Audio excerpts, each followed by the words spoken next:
A duk lokacin da kasuwa take moving, take tafiya zuwa sama, ko kuma take zuwa ƙasa, ko in ce tana up trend ko tana down trend. Duk wani trader wanda ya zama cikakken trader ko yake da ilimin trading a wannan kasuwa ta Forex ya riga ya san cewa kasuwar ba ta tafiya in a straight line ne. Tana moving ne ta hanyar tafiya making higher highs da higher lows ko kuma lower high da lower low. Wannan shine abin da yake bawa kasuwa ta juya tana tafiya in a wave. So tana nuna mana wani direction ko kuma formation da yake nuna mana cewa mu gane wannan kasuwar wane irin tafiya take. Wannan formation ɗin ko kuma in ce movement ɗin ko wave ɗin da yake bayarwa muna kiran shi a matsayin impulse ko in ce impulsive and corrective. Ɗin ya danganta da direction ɗin da kasuwa take tafiya. So a wannan bidiyon zan nuna mana 80% strategy ko kuma 80% win rate wanda idan ka bi shi insha Allahu za ka yi winning 80% na wannan strategy idan ka tsaya ka kula da shi cikin kwanciyar hankali. Amma kafin na shiga bidiyon, sunana Auwal Ali Umar daga EXCO Trader. Kuma kowa ya riga ya san cewa wannan EXCO broker ne mai ainihin inganci wanda yake ba mu damammaki kala-kala. Wannan bidiyon yana zuwa muku ƙarƙashin wannan broker mai suna EXCO, wanda idan kana buƙatar ainihin rijista da su ko ka buɗe trading, so suna da sauƙi wajen ta'ammali da wajen abubuwa da komai. Idan ka bi through ka danna EXCO Trader ko kuma akwai link a description wanda za ka je ka duba sai ka sami duk abin da kake wannan. Wajen ainihin deposit baka da wahala saboda suna da ainihin deposit method, suna da withdrawal method, suna da ainihin deposit method kala-kala wanda zai sauƙaƙa maka wajen ainihin saka kuɗi a ciki. Idan kuma ka zo wajen ainihin samun ainihin kyaututtuka da suka yi kuma da ainihin gabatar da abubuwa da suka yi, in ka karanta za ka samu bayani a kansu. Sannan broker ne wanda suke da branches kala-kala, sannan suna da ainihin offices su wanda duk wannan zai taimaka maka na gane cewa lalle wannan broker ne da ya danganta mu yi amfani da shi wajen wannan trading, sannan mu trusting, sannan mu gane cewa duk wani broker da ya kunshi waɗannan abubuwan ainihin zai samu ainihin abin da muke so mu trading tare da su insha Allah. So ba tare da ɓata lokaci ba za mu shiga kai tsaye cikin wannan strategy domin na nuna mana yadda ake fitar da shi. Kowa ya riga ya sani impulsive, wasu professional traders suna magana akan cewa impulsive hanya ce wacce ainihin patient traders suke samun kuɗi, while corrective wanda ake kira impatient traders anan kuma suke rasa kuɗi. Lokacin da kasuwa ta yi impulsive move, so tana moving ne lokacin da ainihin buyers ko kuma sellers suka fi yawa a kasuwa, amma in ta koma corrective to cewa buyers sun riga sun yi yawa ko kuma sun yi kaɗan a kasuwa. So ya danganta da direction ɗin da kasuwa take tafiya. So a wannan insha Allahu yanzu zan nuna mana example na impulsive and corrective. So kamar yadda muka gani cewa nan zone ɗin da muke gani misali daga nan zuwa nan gurin muna kiran shi impulsive move. Wannan impulsive move ɗin move ne wanda yake faruwa a lokacin da ainihin sellers suka yi dominating buyers a wannan kasuwar. So yana nuna cewa sellers sun fi yawa a kasuwa. So lokacin da kasuwa ta koma daga inda ta ɗauka misali, ta koma daga nan gurin wannan gurin shi ake kira corrective. So don haka tunda kasuwa ta yi impulsive move, so idan ka jira ko kuma impatient traders za su ce kasuwar nan ai ga abin da take tafiya. So don haka yanzu za mu bi ta mu zo mu yi mu tafi a wannan kasuwa mu juya mu samu abin da muke nema. So rashin haƙurinsu na jiran kasuwar ta ci gaba da direction ɗin da take tafiya, so a nan yake nuna inda suke rasa kuɗi, wanda wannan abin shi yake jawowa za ta zo ta yi ainihin impulsive da corrective. Lokacin da kasuwa ta yi impulse tana tafiya ne ainihin movement mai ƙarfi, sannan idan tana corrective to tana correction kenan ko kuma in ce corrective moves, kasuwar tana juyawa ta hanyar amfani da kandila kaɗan. So a nan ne smart money ko market makers ko kuma ainihin waɗanda suke da kuɗi a kasuwa suke moving kasuwa zuwa ƙasa, sannan mu kuma irin mu ɗaiɗaikun traders muke ɗan shiga a nan gurin. So idan kai haƙuri ka gano ya za ka yi trading tare da wannan move ɗin, to a nan za ka samu kuɗi da yawa. Na gaya mana cewa zan gaya mana rules da dokokin da za mu bi domin mu yi amfani da wannan strategy. So abin da na farko za ka fara yi shine za ka fara zuwa ka duba ainihin misali nan gurin kowa ya riga ya san gashi nan candles ne jajaye, to wannan shi ake kira impulsive move. Ana kiran shi impulsive move, gashi nan impulsive move. So lokacin da kasuwa ta juya haka, wannan shi ake kira corrective. Misali corrective move kenan, ana kiranta da suna corrective. So idan ta ƙara tafiya misali za ka ƙara neman wani move ɗin ne, misali gashi nan still shi ma impulsive ne, wannan move ɗin impulse.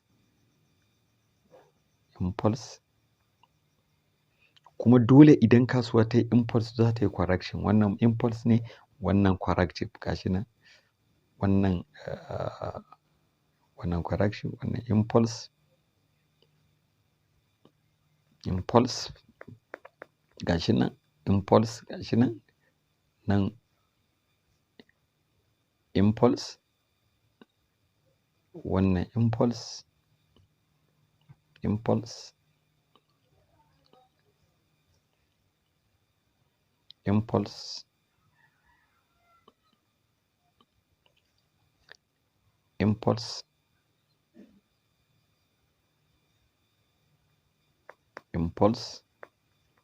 gashi nan impulse. So idan muka kula za mu ga cewa kasuwar tana moving downtrend ne, kuma za mu ga cewa tana tafiya ne in a wave form. So tana tafiya in zigzag.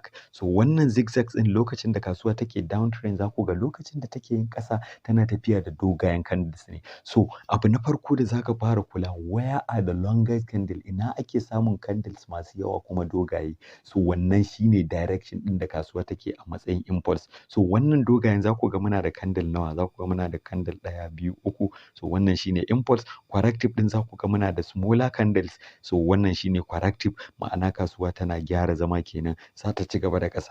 Idan ka ga wannan, so indication ne da yake nuna maka cewa lalle kasuwar sellers sun yi dominating wannan kasuwa, sun yi yawa a kasuwa. Amma duk lokacin da kaga kasuwa misali tana tafiya in a sideways, so ba a samu waɗanne ne su wane ne suka fi ƙarfi a kasuwa ba. Idan ka zo ka ɗauki trend line ɗinka haka, misali ka zo ka ɗauki trend line ka zano shi daga nan, za ka ga cewa kasuwar tana downtrend ne. So a cikin wannan downtrend ɗin za ka ga tana fitar da ainihin wannan impulsive da corrective ɗin, saboda na gaya mana cewa kasuwa ba ta tafiya ko tana yin sama ko tana ƙasa ta dinga tafiya haka kawai ta tafiya in straight line. Dole tana tafiya ne ta hanyar amfani da in zigzag, ta hanyar amfani da higher high da higher lows. Idan kuma tana tafiya sama ne, tana tafiya akan lower high da lower low. Wannan shine abin da yake dinga faruwa. So ƙa'ida guda 3 da za ka bi waɗanda za ka shiga wannan kasuwar shine za ka nemi inda aka samu dogayen candles, misali kamar nan gurin gashi nan an yi impulse.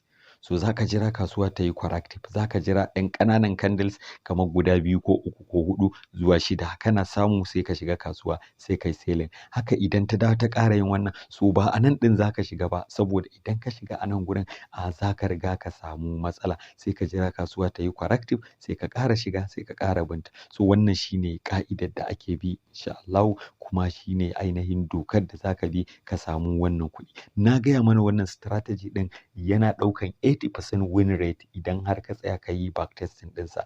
Na farko, rule number 1, look for ainihin longer candles. Za ka nemi similar candles dogaye. Sannan na biyu, kafin kai entry za ka nemi corrective, sai ka nemi ƙananan candle. 1 to 3 candles is okay. Za ka nemi 1 to 3 candle is okay. Idan har baka da ainihin ilimin candlestick, bari in ba mu misali cewa misali kamar nan gurin sunan wani candle ne, reversal ne na candle formation, yana da sunansa wanda idan muka zo bayani akan candlestick za mu iya aiki. Sannan wannan ma still candle pattern ne, gashi nan bearish engulfing, shi ma yana da wannan ɗinsa. Sannan still wannan ma wani candle ne wanda shi ma yana da ainihin sunansa. So wannan duk lokacin da kasuwa, ga rules ɗin, duk lokacin da kasuwa ta zo ta yi impulse, misali ta zo ta maka impulse a nan, ta impulse, to lokacin da take corrective ka jira ka sami a candlestick formation sai kai entry, wannan shine confirmation ɗinka. Target ɗinka za ka ɗauki target ɗinka shine zuwa nan shine take profit ɗinka. So idan yayi sai ka jira wani impulsive move ɗin sai ka jira sai ka dawo kasuwa ta ƙara baka wannan target ɗin. Strategy ɗin nan yana da 80% win rate kamar yadda na gaya mana idan ka tsaya ka kula da shi insha Allah. So wannan shine a takaice. Idan kana neman ƙarin bayani akwai link a description, sai ka shiga a cikin group sai kai tambaya duk abin da baka gane ba sai ka gane. In kana son yanda za ka yi entry da komai gashi nan na riga na bamu. Na gaya mana lokacin da rule number 1 abin da za ka bi, za ka jira impulse ne. Misali for the case of downtrend, impulse za ka jira sai ka jira kasuwa ta yi corrective sai ka jira ainihin candlestick formation sai ka yi entry. An gane ai. So wannan shine. Idan ba a gane ba insha Allahu bidiyo na gaba zan yi bayani akan yanda ake shiga wannan trade din ta hanyar amfani da confirmation na candle. Amma in kuma baka gane ba still akwai bidiyo da na yi amfani akan ainihin RSI indicator. Ita ma za ta taimaka maka wajen confirming ainihin impulsive da corrective. So na san yanzu ba mu da laifi a wajen gane impulse da corrective. Lokacin da kasuwa ta yi down haka, misali kasuwa ta down haka da dogayen candles yana nuna cewa sellers sun yi dominating kasuwar. So idan ta koma tana komawa ne in a corrective way kuma yana nuna cewa su buyers din a very weak, ba su da yawa. Idan ta dawo yana nuna cewa kasuwa ta yi impulsive, ta koma haka yana nuna cewa kasuwa ta yi corrective. So wannan shine abin da zai bamu dama mu shiga wannan kasuwar. Assalamu alaikum warahmatullahi wabarakatuh. Kar ka manta ka danna like da subscribe domin samun bidiyo masu ƙayatarwa a kan wannan channel tamu mai suna ainihin EXCO Trader. Assalamu alaikum.